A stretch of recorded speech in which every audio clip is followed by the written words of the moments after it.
السلام علیکم ورحمۃ اللہ وبرکاتہ۔ حضرت عثمان رضی اللہ تعالی عنہ کی سیرہ مبارکہ میں ہم جن واقعات کو ذکر کر رہے ہیں اس میں آج ہم حضرت عمر ابن العاص رضی اللہ تعالی عنہ کی خون عثمان سے برات کے ضمن میں بات کریں گے۔ یاد رکھیں، جب حضرت عثمان کا محاصرہ کر لیا گیا تو حضرت عمر ابن العاص رضی اللہ تعالی عنہ نے شام جانے کا ارادہ فرمایا اور یہ کہا کہ یا اہل المدینہ، اے اہل مدینہ، تم میں سے جس کے یہاں قیام کے دوران حضرت عثمان رضی اللہ تعالی عنہ کو شہید کر دیا جائے گا، یا یہ فرمایا کہ ان کو شہید کر دیا گیا، تو یقین جانو کہ اللہ اسے ضرور رسوا کرے گا۔ جو ان کی مدد کی استطاعت نہیں رکھتا اسے چاہیے کہ یہاں سے چلا جائے۔ یہ کہہ کر وہ اپنے دونوں بیٹوں عبداللہ ابن عمر ابن العاص اور محمد ابن عمر ابن العاص کے ساتھ وہاں سے چلے گئے۔ ان کے بعد حضرت حسان ابن ثابت رضی اللہ تعالی عنہ بھی وہاں سے نکل گئے۔ پھر ان بزرگوں کی پیروی کرتے ہوئے کئی لوگ مدینے سے چلے گئے۔ تاریخ طبری میں حضرت عمر ابن العاص رضی اللہ تعالی عنہ کے حوالے سے تفصیلات موجود ہیں۔ اسی طرح ہمیں یہ بھی پتہ چلتا ہے کہ حضرت عمر ابن العاص رضی اللہ تعالی عنہ حضرت عثمان رضی اللہ تعالی عنہ کی جب ان کے پاس شہادت کی خبر پہنچتی ہے اور انہیں یہ بتایا جاتا ہے کہ لوگوں نے حضرت علی کرم اللہ وجہہ کی بیعت کر لی ہے، تو وہ کہنے لگے میں بھی ابو عبداللہ ہوں، اب جنگ ہوگی، اس میں جس زخم کو کریدا جائے گا وہ بہہ پڑے گا، اللہ عثمان پہ رحم فرمائے اور انہیں بخش دے۔ اس پر سلامہ بن زنباغ جزامی نے کہا کہ اے قریش کے لوگوں، تمہارے اور دوسرے عرب قوموں کے درمیان ایک دروازہ قائم تھا، اب وہ دروازہ ٹوٹ گیا ہے، اس کی جگہ کوئی دوسرا دروازہ لگاؤ۔ اس پر عمر ابن العاص نے فرمایا ہم بھی یہی چاہتے ہیں۔ اب اس دروازے کو لکڑی میں سوراخ نکالنے کا ایک آلہ ہوتا ہے، اسے ستالی کہتے ہیں، وہی اسے ٹھیک کرے گی۔ اس لڑائی کی کوکھ سے حق جنم لے گا اور لوگوں کو مساوی عدل میسر آئے گا۔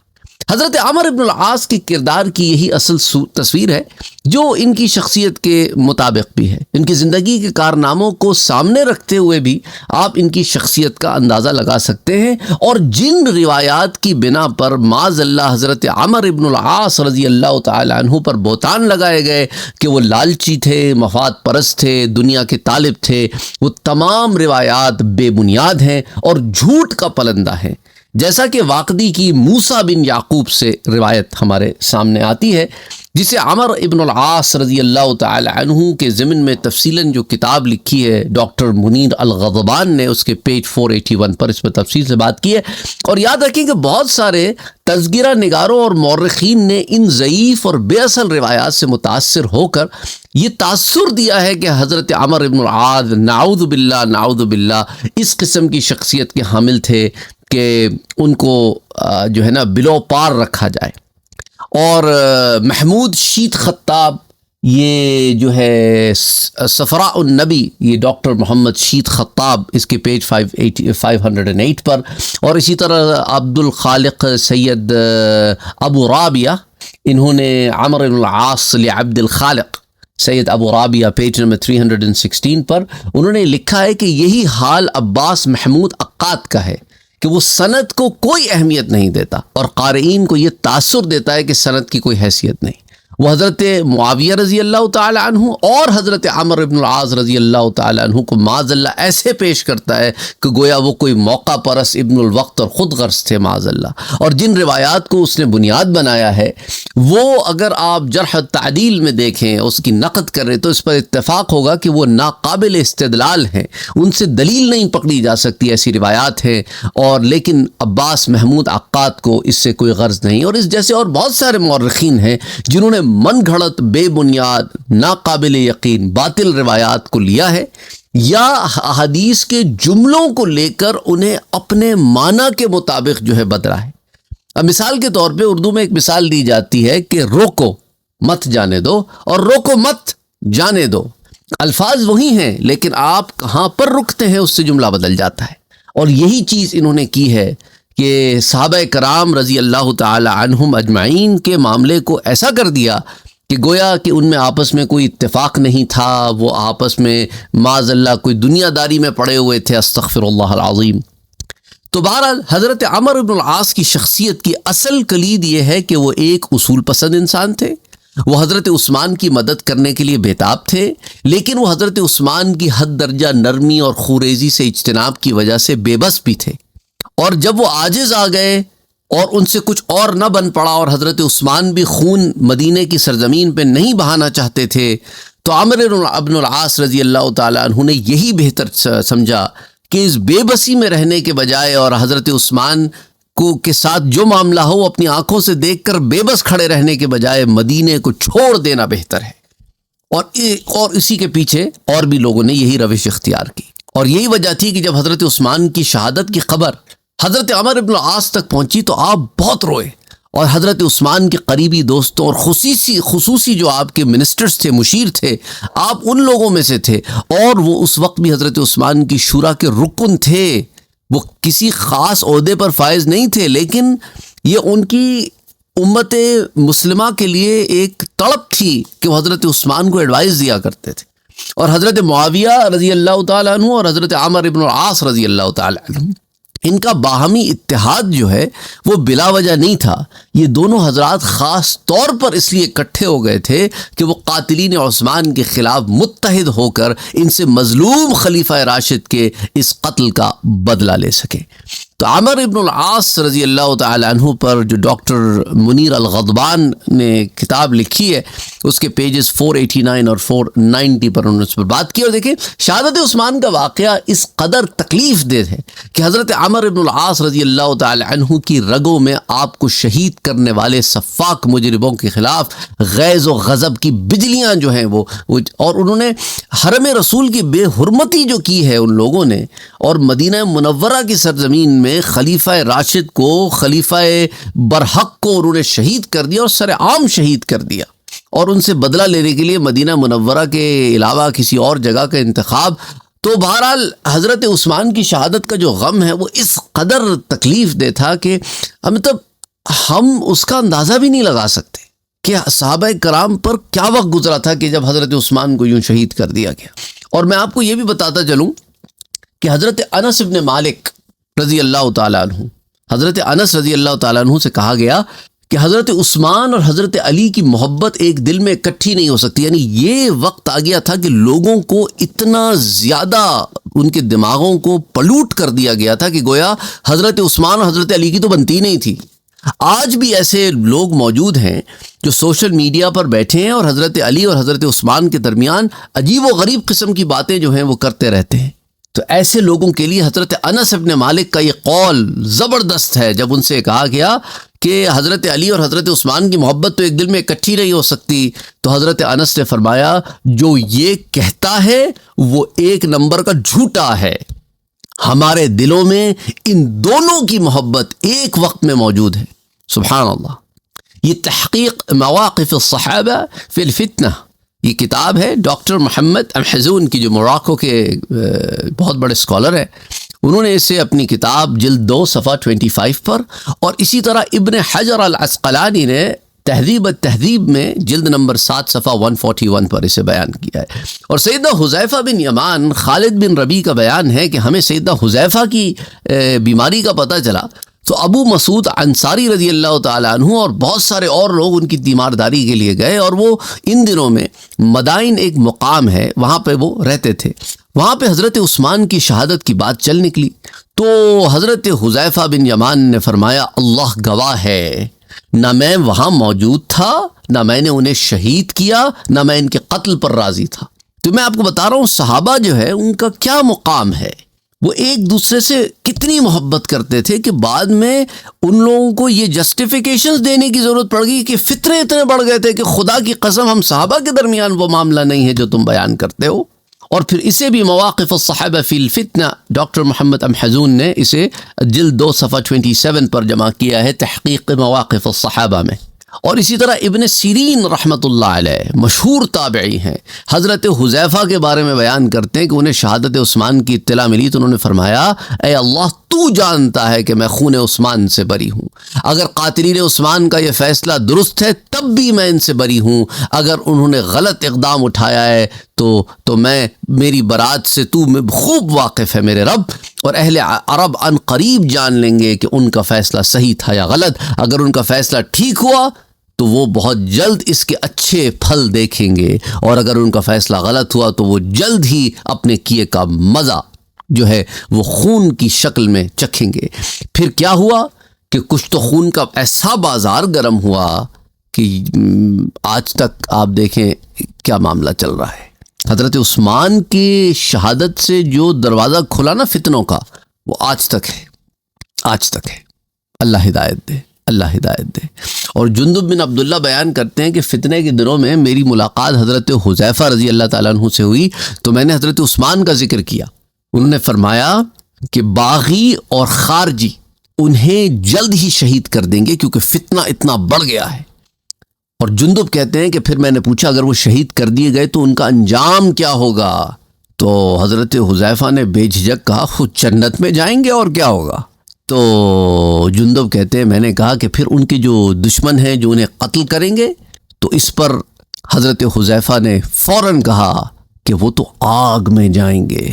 اللہ اکبر. یہ صحابہ اتنے کلیئر تھے اس معاملے میں، اور اس کو تاریخ دمشق میں ابن عساکر نے بیان کیا ہے. اور اسی طرح سیدہ ام سلیم رضی اللہ تعالی عنہا، ام سلیم انصاریہ نے جب حضرت عثمان کی شہادت کی خبر سنی تو فرمایا اللہ ان پہ رحم فرمائے، یقیناً اب یہ لوگ اپنے کیے کا انجام کچھ تو خون کی شکل میں پائیں گے، اب خون خرابے کے سوا کچھ ہاتھ نہیں آئے گا. البدایہ والنہایہ میں حافظ ابن کثیر نے اسے جمع کیا ہے. یعنی حضرت عثمان کی شہادت کے بعد معاملے کتنے خراب ہوں گے یہ تو صحابہ کرام پہ بات کھلی ہوئی تھی، اور صحابیات پر بھی کھلی ہوئی تھی. حضرت ابو ہریرہ آپ کا بیان ہے کہ میں نے شہادت عثمان کے دن، حضرت ابو ہریرہ کے بارے میں بلکہ ابو مریم بیان کرتے ہیں کہ میں نے دیکھا کہ جس دن حضرت عثمان شہید ہوئے میں نے حضرت ابو ہریرہ کو دیکھا، ان کے سر پر 2 مینڈیاں تھیں، وہ انہیں پکڑ کر کہہ رہے تھے اللہ کی قسم عثمان کو ناحق قتل کیا گیا ہے. تاریخ دمشق میں ابن عساکر نے اسے بیان کیا. اور سیدنا ابو بکرہ رضی اللہ تعالی عنہ، امام حافظ ابن کثیر جو ہے البدایہ والنہایہ میں حضرت ابو بکرہ، یہ حضرت ابو بکر نہیں، حضرت ابو بکرہ کے بارے میں بات کر رہا ہوں، یہ 2 الگ الگ لوگ ہیں. حضرت ابو بکرہ کے بارے میں آتا ہے کہ انہوں نے فرمایا میں آسمان سے زمین پر گر جاؤں یہ مصیبت مجھے قتل عثمان میں شریک ہونے سے زیادہ پسند ہے. صحابہ اتنے ڈسٹنٹ تھے اس معاملے سے. ابن عساکر نے اسے بھی تاریخ دمشق میں بیان کیا ہے. اور سیدنا ابو موسیٰ الاشعری کے بارے میں ابو عثمان نہدی سے روایت ہے کہ حضرت ابو موسیٰ الاشعری نے فرمایا کہ اگر سیدنا عثمان کا قتل صحیح اقدام ہوا تو امت دودھ دوہے گی، یعنی اسے اتنی فیض و برکت ملے گی. بس صورت دیگر اگر ایسا معاملہ نہیں ہے تو خون کے بازار گرم ہوں گے، اور یہی ہوا کہ وہ معاملہ غلط تھا اس لیے خون کے بازار گرم ہوئے. اللہ اکبر. تاریخ المدینہ ابن شبہ نے اسے بیان کیا ہے تاریخ مدینہ میں. اور سیدنا سمرہ بن جندب آپ سے مروی ہے، انہوں نے فرمایا کہ اسلام ایک مضبوط قلعے میں تھا، حضرت عثمان کو شہید کر کے انہوں نے اس قلعے میں دراڑ ڈال دی ہے، انہوں نے خود اپنے ہی ہاتھوں اسے نشتر لگائے ہیں، وہ قیامت تک اس شگاف کو بھر نہیں سکتے. خلافت اہل مدینہ کے پاس خلافت تھی، انہوں نے اسے نکال دیا، اب یہ ان کے پاس کبھی واپس نہیں آئے گی. یعنی آپ دیکھیں حضرت سمرہ ابن جندب رضی اللہ تعالیٰ عنہ کی فہم و فراست. یہ تاریخ ابن دمشق میں ابن عساکر نے اسے روایت کیا ہے کہ ان کو یہ تھا کہ حضرت عثمان کے بعد پھر مدینہ میں خلافت نہیں رہے گی، اور یہی ہوا. حضرت علی کرم اللہ وجہہ کو خلافت عراق میں موو کرنی پڑی، اور حضرت علی رضی اللہ تعالیٰ عنہ کے بعد یہ خلافت جو ہے یہ سیریا میں چلی گئی اور سیریا میں ہی رہی. اور اس کے بعد جب عباسی دور آیا تو یہ بغداد چلی گئی، مدینے پھر نہیں آئی. اللہ اکبر، اللہ اکبر. تو آپ یہ دیکھیں ان کی فراست کہ یہ اگر دروازہ کھل گیا تو پھر یہ معاملات ہوں گے، اور ایسے ایسے معاملے انتشار پھیلیں گے کہ پھر وہ انتشار کنٹرول نہیں ہوں گے. اور آپ آج تک دیکھیں وہ انتشار کنٹرول نہیں ہوئے، بلکہ ڈویژنز بڑھتی چلی جا رہی ہیں. حضرت عبداللہ ابن عمر ابن العاص صحابی رسول ہیں، عمر ابن العاص بھی صحابی رسول ہیں، ان کے بیٹے عبداللہ ابن عمر ابن العاص بھی صحابی رسول ہیں. ابو نعیم اپنی سند سے حضرت عبداللہ ابن عمر ابن العاص سے بیان کرتے ہیں، انہوں نے فرمایا کہ سیدنا عثمان ذو النورین کو ظلماً شہید کیا گیا، اس طرح انہیں مظلوم اور شہید ہونے کا دوہرا اجر دیا گیا ہے. معرفت الصحابہ جو ابن نعیم کی ہے اس میں بھی یہ روایت آتی ہے جلد 1 صفحہ 245 پر، اور المعجم الکبیر میں امام طبرانی بھی اسے روایت کرتے ہیں جلد 1 صفحہ 46 پر۔ اور آپ کو یاد ہوگا سیرت النبی صلی اللہ علیہ وسلم میں ہم نے پڑھا تھا عبداللہ ابن السلام کے بارے میں، جو یہودی تھے اور پھر مسلمان ہوئے، مدینے میں بہت بڑے یہود کے عالم تھے۔ انہوں نے فرمایا کہ سیدنا عثمان کو شہید نہ کرو، اگر تم نے ایسا کیا تو کبھی اکٹھے نماز نہیں پڑھ سکو گے، اور واللہ خدا کی قسم یہی ہوا۔ آپ دیکھیں، ویژن دیکھیں صحابہ کا، یہ انہوں نے بات کی۔ فضائل الصحابہ میں یہ روایت آتی ہے جلد 1 صفحہ 491 پہ، اور صحیح سند کے ساتھ یہ روایت موجود ہے۔ اور آپ نے مزید یہ بھی فرمایا، اللہ کی قسم ان کا خون بہانے سے تمہیں اللہ کی لعنت اور پھٹکار کے سوا کچھ نہیں ملے گا، جسے الطبقات میں ابن سعد نے بیان کیا جلد 3 صفحہ نمبر 81 پر۔ اور اسی طرح سیدنا حسن، امام حسن ابن علی رضی اللہ تعالی عنہ، ان کے بارے میں طلق بن خشاف بیان کرتے ہیں کہ ہم قرد بن خیثمہ کے ساتھ مدینے گئے، وہاں ہم امام حسن ابن علی سے بھی ملے، تو قرط نے ان سے عرض کی کہ شہادت عثمان کے بارے میں آپ کیا فرماتے ہیں؟ تو امام حسن نے فرمایا سیدنا عثمان ظلماً شہید کیے گئے، یعنی اہل بیت جانتے تھے کہ حضرت عثمان ظلماً شہید کیے گئے۔ اور یہ بھی تاریخ مدینہ میں ابن نعیم نے سے روایت کیا جلد 4 صفحہ 124 پر۔ اور اسی طرح حضرت سلمہ ابن اکوع رضی اللہ تعالی عنہ، اس ضمن میں یزید بن ابی عبیدہ بیان کرتے ہیں کہ سلمہ ابن اکوع یہ بدری صحابی ہیں، شہادت عثمان کے بعد مدینہ چھوڑ دیا، ربضہ چلے گئے اور اپنی وفات تک وہیں مقیم رہے، یعنی اس کا اثر تھا ان لوگوں پہ اتنا۔ تاریخ مدینہ میں ابن نعیم نے اسے بیان کیا ہے جلد 4 صفحہ 124 پر۔ حضرت عبداللہ ابن عمر رضی اللہ تعالیٰ عنہ کے بارے میں ابو حازم کہتے ہیں کہ میں نے حضرت عمر کے صاحبزادے عبداللہ ابن عمر صحابی رسول رضی اللہ تعالیٰ عنہ کی خدمت میں بیٹھا ہوا تھا، انہوں نے حضرت عثمان کا ذکر کیا،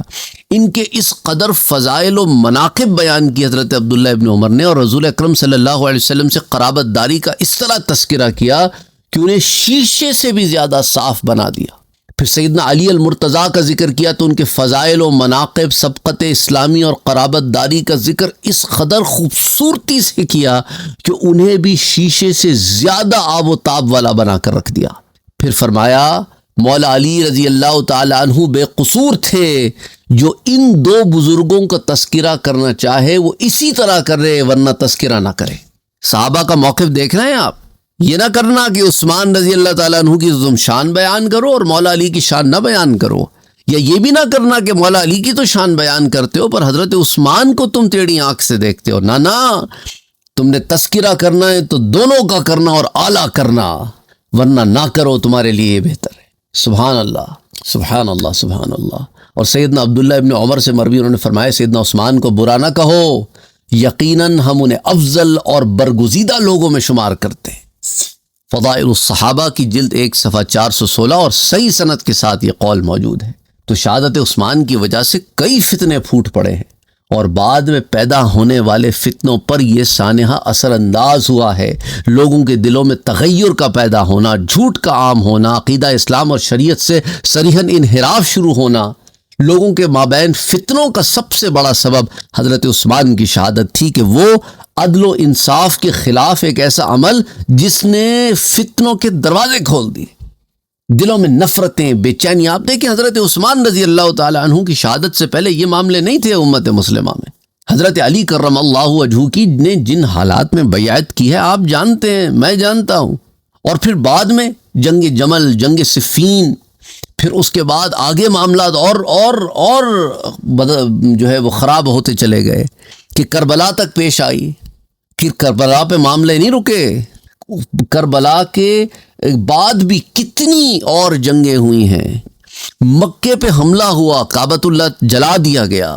وہ بھی آپ کو پتہ ہے۔ مدینہ منورہ میں فوج کشی کی گئی، مسجد نبوی میں گھوڑے باندھے گئے، نمازیں نہیں ہوئیں 3 دن تک۔ پھر آپ یہ بھی جانتے ہیں کہ بنو امیہ اور بنو عباس کے درمیان جنگوں کا حال بھی آپ جانتے ہیں۔ مطلب اس کے بعد تو انتشار چلتا ہی رہا، پھر رکا نہیں۔ اللہ اکبر، اللہ اکبر۔ حضرت عثمان کی خلافت کے آخری زمانے میں فتوحات کا سلسلہ آہستہ آہستہ کم ہونا شروع ہوا، تو اسلامی شہروں اور مرکز خلافت میں فتنے اٹھنے لگے، جس کا نتیجہ شہادت عثمان کے ضمن میں پیش آیا۔ پھر فتنوں کا سلسلہ پھیل گیا، اور یاد رکھیں جو معاویہ رضی اللہ تعالی عنہ کی خلافت کے ابتدائی زمانے تک یہ فتنے جاری رہے، حضرت معاویہ رضی اللہ تعالیٰ عنہ کی جو 19 سالہ دور خلافت ہے نا، اس میں آپ دیکھیں گے کہ اسلامی حکومت کو ایک ایسا استحکام اور فتوحات کا سلسلہ ایسا پھر شروع ہوا کہ جس کی نظیر جو ہے نا وہ ایک زبردست مثال ہے اپنے آپ میں، کہ حضرت معاویہ رضی اللہ تعالیٰ عنہ کی ایڈمنسٹریشن اتنی اسٹرانگ رہی کہ انہوں نے ان ساری چیزوں کے، اور اس کے علاوہ یہ بھی ہے کہ امام حسن جو ہے ان کے بارے میں حضور صلی اللہ علیہ وسلم کی یہ پیشن گوئی پہلے سے موجود تھی کہ یہ مسلمانوں کی دو جماعت کو میرا بیٹا جوڑ دے گا، اور یہی ہوا کہ امام حسن نے مسلمانوں کی جمعیت کو ایک مقام پر جوڑ دیا، اور وہ ایک مقام ایک لیڈرشپ تھی، اور جب ایک لیڈرشپ پہ دوبارہ آ گئے نا مسلمان، تو اس کے بعد پھر مسلمان ایک دفعہ پھر مستحکم ہو گئے۔ تو ضروری ہے آج کے دور میں بھی کہ مسلمان ایک پوائنٹ پر جمع ہو جائیں۔ یہ اتنے جو ہم شیرازے ہمارے بکھرے ہوئے ہیں، اتنے ہم تتر بتر ہوئے ہوئے ہیں، یہی وجہ ہے کہ جس کا جی چاہتا ہے آتا ہے تھپڑ مار کے چلا جاتا ہے، اور ہم ایک دوسرے کو خود بھی تھپڑ مارتے رہتے ہیں۔ انا للہ و انا الیہ راجعون۔ تو اس لیے بہت ضروری ہے کہ مسلمان جمعیت بنے، ایک ہو جائیں۔ لیکن انفارچونیٹلی آج بھی کچھ لوگ جو اپنے آپ کو واعظین کہتے ہیں، وہ سوشل میڈیا پر بیٹھے ہوں، ان کی بڑی فالوشپ ہو، ملینز آف ویوز آتے ہوں، لیکن اگر زہر اگلتے ہیں تو تف ہے ان کے اوپر کہ وہ تفرق بازیاں کرتے ہیں، ریسرچ پیپریں چھاپ کے لوگوں کو ایک دوسرے مسلمانوں کو متنفر کرتے ہیں، کبھی صحابہ سے متنفر کر رہے ہیں تو کبھی اہل بیت سے متنفر کر رہے ہیں، کبھی مختلف اور لوگوں سے متنفر کر رہے ہیں۔ آگ لگاؤ ایسے ریسرچ ورک کو جو امت کو بانٹ دے، جو لوگوں کو آپس میں ایک دوسرے سے متنفر کر دے۔ اللہ ہدایت دے۔ یقیناً دوسروں پر ظلم و زیادتی دنیا اور آخرت کی تباہی کا باعث ہے۔ قرآن میں آتا ہے وَتِلْكَ الْقُرَىٰ أَهْلَكْنَاهُمْ لَمَّا ظَلَمُوا وَجَعَلْنَا لِمَهْلِكِهِمْ مَوْعِدًا، اور یہ بستیاں ہم نے انہیں ہلاک کیا جب انہوں نے ظلم کیا، اور ہم نے ان کی ہلاکت کے لیے ایک مقرر وقت طے کیا تھا۔ سیدنا عثمان کے خلاف بغاوت کرنے والوں اور آپ پر زیادتی کرنے والوں کے حالات کا جائزہ جب آپ لیتے ہیں تو آپ کو اندازہ ہوتا ہے، اور یہی وجہ تھی کہ اس پر ہم نے اتنی تفصیلاً بحث کی ہے، کیونکہ انفارچونیٹلی ہمارے ہاں ایسے لوگ موجود ہیں جو آج بھی ان چیزوں کو ہوا دے رہے ہیں۔ یاد رکھنا حضرت عثمان ایام جاہلیت میں بھی نہایت برگزیدہ اور افضل لوگوں میں شمار ہوتے تھے، بہت بااثر، مالدار، شرم و حیا کے پیکر اور نرم انداز میں گفتگو کرنے والے انسان تھے۔ آپ کی قوم کو آپ سے بہت محبت تھی، لوگ آپ کی بہت عزت کرتے تھے، اور زمانہ جاہلیت میں بھی کسی بت کے سامنے آپ نے کبھی سجدہ نہیں کیا، کبھی بے حیائی نہیں کی، کبھی شراب نہیں پی۔ حضرت ابو بکر نے آپ کو اسلام کی دعوت دی تو اس وقت حضرت عثمان کی عمر 34 برس کی تھی، اور آپ نے بلا کسی تحمل کے اسلام فوراً قبول کر لیا اور سابقین الاولین میں شامل ہو گئے۔ حضرت عثمان کے قبول اسلام پر مسلمانوں میں خوشی کی لہر دوڑ گئی، اور قانون الہی چلا رہا ہے کہ اللہ افراد، جماعتوں، معاشروں، قوموں اور سلطنتوں کو آزماتا ہے تاکہ کھرے اور کھوٹے کی حقیقت سامنے آ جائے، اور حضرت عثمان کے معاملے میں بھی یہی ہوا۔ اور دیکھیں حضرت عثمان رضی اللہ تعالی عنہ کا چیلنج کیا تھا؟ ان کا چاچا حکم بن ابو العاص، جس کے ہاتھوں شدید مصائب اور دکھ انہیں جھیلنے پڑے۔ قبول اسلام کے بعد حضرت عثمان جو ہے وہ مسلسل جو ہے وہ ہمیشہ حضور صلی اللہ علیہ وسلم کے ساتھ رہے۔ دعوت اسلام کے آغاز ہی سے انہوں نے ایک ایسا معاملہ کیا کہ یعنی اس کی مثال آپ کو خال خال ملتی ہے، اور حضور صلی اللہ علیہ وسلم کی اجازت پر ہی حضرت عثمان غزوہ بدر میں رکے تھے کہ وہ اپنی بیمار بیوی کی تیمارداری کر رہے تھے، اور جب حضور صلی اللہ علیہ وسلم کا قاصد مدینے میں داخل ہوتا ہے اور بدر کی خوشخبری لے کے، تو یہ وہ وقت تھا کہ حضور صلی اللہ علیہ وسلم کی صاحبزادی کو جنت البقیع میں دفنا کے مسلمان فارغ ہو رہے تھے، لیکن حضور اکرم صلی اللہ علیہ وسلم نے نہ صرف کہ حضرت عثمان کو مال غنیمت میں شریک کیا، بلکہ دوسرے بدری صحابہ کے برابر اجر و ثواب کی بھی خوشخبری دی، کیونکہ آپ حضور کے حکم پر مدینے میں رکے تھے۔ اور حدیبیہ میں بھی آپ کو یاد ہے حضرت عثمان رضی اللہ تعالی عنہ کا کیا ہی بڑا مقام تھا، اور فتح مکہ کے موقع پر حضرت عثمان نے عبداللہ بن ابی سرا کی سفارش کی تو حضور نے آپ کی سفارش کو بھی قبول فرمایا۔ اور پھر سیدہ رقیہ بنت رسول اللہ کی وفات کے بعد سیدہ ام کلثوم بنت رسول اللہ سے حضور صلی اللہ علیہ وسلم نے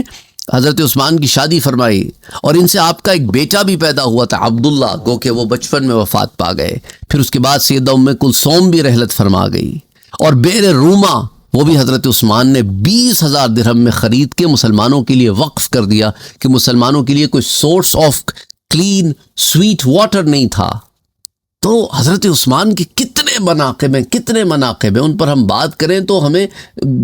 کئی گھنٹے لگ جائیں حضرت عثمان رضی اللہ تعالی عنہ کے مناقب بیان کرتے کرتے۔ اللہ ہدایت دے، ہم یہی کہتے ہیں، وآخر دعوانا ان الحمد للہ رب العالمین۔